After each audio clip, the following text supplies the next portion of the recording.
안녕하세요, 텐입니다. 제가 그동안 에어팟 프로 2세대 때문에 전전긍긍하고 있었죠. 오늘은 그 불량 영상의 결과를 말씀드리려고 합니다. 그리고 이번 에어팟 프로 2세대를 계속 사용한 그 후기도 말씀드릴게요. RT도 패션이다.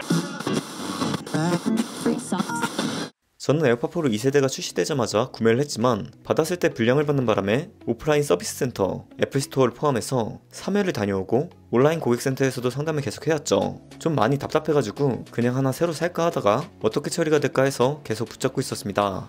그리고 이렇게 결국 새로 받았는데 역시 애플 스토어 가는 게 제일 좋은 방법인 것 같더라고요. 하지만 여기 이렇게 보시면 충전 케이스가 아닌 이어폰 부분을 교체해줬는데요. 다시 페어링을 해서 증상이 있나 진행을 해봤지만 결국에는 똑같더라고요. 그래서 아니 내 기기들이 이상한 건가? 해가지고 지인의 맥북, 아이패드, 아이폰 다 연결을 해보고 제 맥북도 초기화를 해봤는데 증상은 모든 기기에서 똑같았습니다. 반대로 지인 에어팟 프로 2세대를 제 기기들에 연결을 하니까 그건 또 잘 작동을 하더라고요. 그래서 그냥 하나 새로 주문했습니다. 아무래도 제가 에어팟 프로를 안 쓸 수도 없는 삶을 살다 보니까 새로 사야겠더라고요. 그나저나 이런 소프트웨어 관련 불량은 정말 해결이 쉽지 않은 것 같아요. 하드웨어 관련이면 오히려 쉬울 텐데 말이죠. 돌아와서 오늘은 이 얘기뿐이 아니라 제가 원래 에어팟 프로 2세대를 정상으로 받아서 리뷰를 했더라면 진행했을 내용을 얘기를 해보려고 하는데요. 이미 발매가 된 후 시간이 꽤 지난 제품인 만큼 짧게 해볼게요. 먼저 이번 에어팟 프로 2세대는 제가 불량이 걸렸던 걸 떠나서 개인적으로 큰 감흥은 없었습니다. 솔직하게 말을 하자면 많은 분들이 여러 부분에서 너무 좋아졌다고 말씀을 하시잖아요. 저도 이 점에서 동감은 하는데 개인적으로 전작과 차이를 보기는 어렵다고 생각을 했습니다. 그냥 좋다? 괜찮은데? 이 정도로만 느꼈죠. 이제 에어팟을 구매하시는 분들은 다른 후보군은 두지 않는 경우가 대부분이십니다. 음향기기를 좋아하시는 분들은 보스나 제나이저, 소니 등의 제품도 함께 보시지만 그냥 정말 크게 상관 안 하시는 분들은 보통 요즘에는 이어폰을 산다고 안 하고 에어팟을 산다고 하는 개념이 있죠. 물론 이는 애플 사용자에 한해서입니다. 저는 에어팟이 아닌 다른 음향기기 브랜드의 제품들도 사용을 하지만 에어팟도 정말 자주 사용을 하죠. 이번 에어팟 프로 2세대는 노캔이야 정말 만족을 하며 사용을 하고 있고 통화 품질은 무선 이어폰 중 아직도 최고라고 생각을 합니다. 하지만 음질은 호불호가 있겠지만 저는 그리 좋다고 생각은 안 하고요. 평범? 이제는 이게 디폴트니까 평범이라고 하겠습니다. 제가 좋다고 생각을 하지 않는 건 가격 대비라고 생각을 해요. 그렇지만 이제는 음질, 노캔뿐이 아닌 이어폰을 구매하는데 중요한 점들이 있죠. 제 기준 요즘 가장 중요한 건 연동성과 호환성인 것 같아요. 저는 애플의 다양한 기기들을 사용함으로써 솔직히 이것 때문에 쓰는 이유가 가장 큽니다. 그래서 에어팟 프로를 불량이 걸려도 다시 산 이유가 그거고요. 때문에 음향기기를 좋아하시는 분들도 많은 이어폰을 사용하다가 결국 에어팟으로 돌아오는 경우도 있죠. 이번 에어팟 프로의 노캔 성능은 역시 직접 사용을 해봐야 잘 느끼실 테지만 확실하게 말할 수 있는 건 잔잔한 일반적인 길거리 소음 때보다 지하철이나 사람들이 많을 때 있는 소음이 있을 때 노캔 성능이 더 잘 느껴집니다. 주변에 적응을 하면서 노캔의 정도도 바뀌는 것 같더라고요. 때문에 소음의 정도가 자주 바뀌는 주변보다 비교적 일정한 대중교통을 이용할 때 더 효과가 좋다고 느껴졌습니다. 이건 원래도 그랬지만 전작보다도 더 말이죠. 전체적으로 호불호가 거의 없을 것 같은 완성도 있는 노캔이라고 생각이 들었습니다. 그런데 사실 노캔도 노캔이지만 저는 주변 허용 모드에 가장 큰 발전을 느꼈습니다. 이 에어팟의 주변 허용 모드는 말해 뭐합니까? 1세대 때부터 가끔 이게 오픈형인가 싶을 정도로 완벽한 느낌을 주었죠. 그렇기 때문에 발전이 되어봤자 얼마나 크게 발전이 됐거냐 생각을 했는데 사실 평소에는 큰 느낌을 못 받았습니다. 그건 노캔, 통화 품질도 똑같죠. 조용한 곳에서 사용을 하면 어떤 제품이든 노캔도 통화 품질도 좋습니다.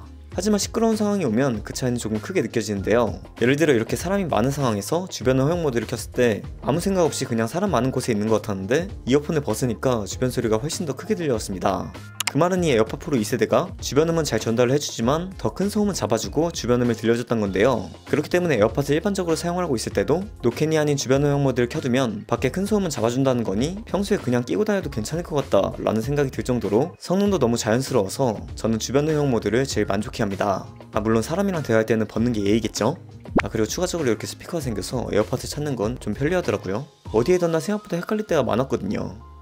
그렇다면 에어팟 프로 2세대의 음질은 어떨까요? 제가 이건 항상 말하지만 저의 주관적인 하나의 의견이기 때문에 참고만 해주시고요. 꽤 많은 분들이 음질 얘기에 민감해 하십니다. 그렇기 때문에 저는 모든 음향기기를 구매하실 때는 많은 분들의 의견을 참고하시는 것도 좋지만 그와 더불어 본인이 직접 청음을 해보는 게 제일 좋은 방법이라고 생각하는 바입니다. 돌아와서 앞서 말했듯 저는 이번 에어팟 프로 2세대 또한 그렇게 좋은 음질을 들려주지는 못한다고 생각을 하는데요. 이것도 물론 가격 대비 얘기죠. 이 제품은 359,000원에 출시를 했습니다. 오픈마켓을 보면 조금은 더 저렴하게 구매를 할 수 있고요. 언제부턴가 에어팟이 디폴트가 되면서 이어폰에 이 정도의 가격을 투자하는 게 당연한 시대가 됐습니다. 줄 이어폰을 쓰던 당장 몇 년 전만 해도 이어폰에 10만원 투자한 사람도 많이 없었거든요. 제가 그런 마인드를 가져서 그런지 음질을 조금 중요시하는 분들이라면 사실 36만원 돈의 에어팟 프로는 조금 아쉽습니다.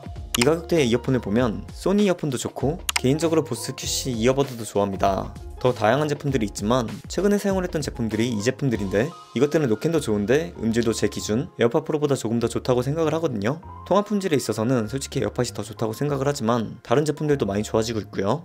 하지만 우리가 이제는 무선 이어폰을 단순히 음질 때문에만 사용하지는 않는 거고 앞서 말했듯 에어팟은 음질보다 편의성에 더 중점을 두면 또 이 가격에 이 제품만한 이어폰은 없다라고 생각을 할 수 있죠. 애플 유저 입장에서는 맥에서 아이폰으로, 아이폰에서 아이패드로, 그리고 애플워치로 정말 간편하고 쉽게 연동이 되잖아요. 요즘 다른 이어폰도 멀티 페어링이나 멀티 포인트로 여러 제품에 페어링을 해둘 수 있지만 애플 사용자라면 에어팟만큼으로 편의성을 느끼지는 못합니다. 이게 바로 하드웨어와 소프트웨어를 다 만든 회사의 장점이고 결국에는 애플 제품 컬렉터가 되는 길이죠. 설계를 정말 잘했어. 그런데 이런 연동성, 그리고 좋은 노킹과 통화 품질이 아주 장점이지만 음질도 조금 더 좋으면 좋잖아요? 그래서 웬만하면 저는 음악을 들을 때 돌비 지원이 되는 앱을 사용하시는 것을 추천드려요. 저는 평소에 음악 앱을 사용할 때 플로와 유튜브 뮤직도 잘 사용을 하는데 주로 사용하는 건 애플 뮤직입니다. 그게 이제 돌비 애트모스가 지원이 돼서이고요. 들어보니까 타이달이나 멜론도 된다고 하더라고요. 이미 테크나 음향을 좋아하시는 제 주변 분들은 이 애플 뮤직을 대부분 사용을 하십니다. 하지만 상대적으로 관심이 적으신 분들은 그냥 아무 앱이나 사용을 하시죠. 근데 뭐 이건 자유입니다.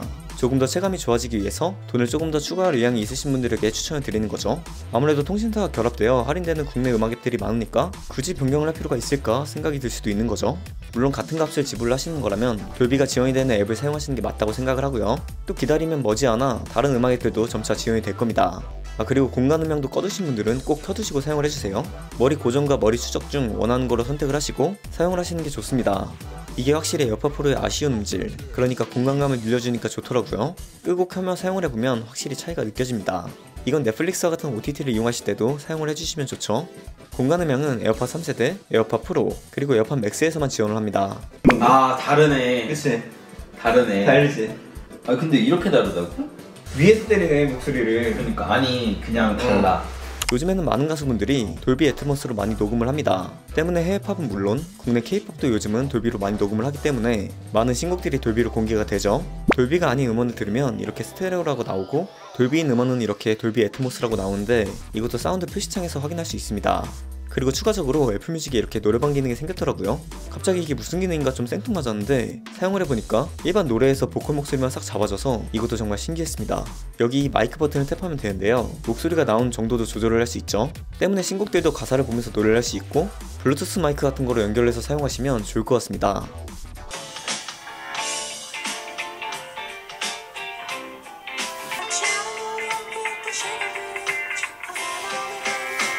물론 에어팟과 음질에 관한 더 자세한 얘기를 듣고 싶다면 저보다 더 전문적인 분들이 얘기하시는 유튜브도 한번 봐보시면 좋을 것 같습니다. 이상 오늘은 불량 교환권 내용과 에어팟 프로 2세대의 후기를 짧게 말씀을 드렸고요. 오늘 영상은 이렇게 마무리를 하겠습니다. 모두 감기 조심하시고 저는 텐이었습니다. 유바.